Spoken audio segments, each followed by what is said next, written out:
ஏசப்பட்டு அண்ணால் தன் இருதயத்தை எதிர்கால பிள்ளைக்காய் கண்ணியப்படுத்தார்.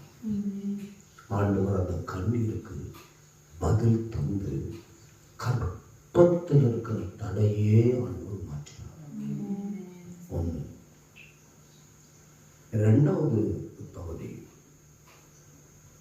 ரொம்ப முக்கியமா, கணவன் மனைவியாய் சேர்ந்து ரெபெக்காளுக்கு பிள்ளை இல்லை. அப்போ கணவனும் மனைவியுமாய் சேர்ந்து எதிர்கால பிள்ளைக்காய் ஜெபம் பண்ணாங்க. கர்த்தர் அவனை மலடி எந்திர சூழ்நிலையிலிருந்து விடுவித்தார். மூன்றாவது பகுதி ரொம்ப முக்கியமான நபர், எலிசபெத் வயது சென்றவள்,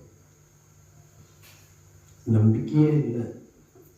ஆனா ஒன்னே கொண்டு ஏன்னா வயசுல ஜெபம் பண்ணத 10 வயசுல அழைச்சிட்டாங்க.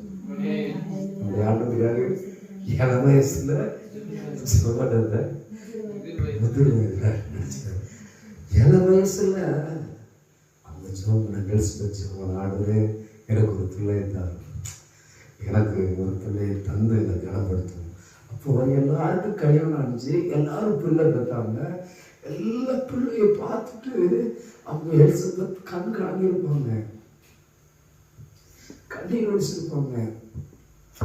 அந்த யோவான் பறக்கிறதுக்கு முன்னாடி ரொம்ப வேதனைப்பட்டிருப்பாங்க.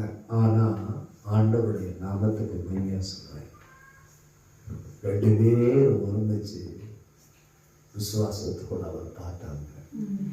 காலங்கள் ஆகும்போது ஆண்டவர் 7 வயசுல ஜெபம் பண்ணது முதிர் வயதுல நிறைவேற்றி ஆண்டவர் அந்த புத்திர வாக்கியத்தை வாக்குத்தத்தம் பண்ணார்.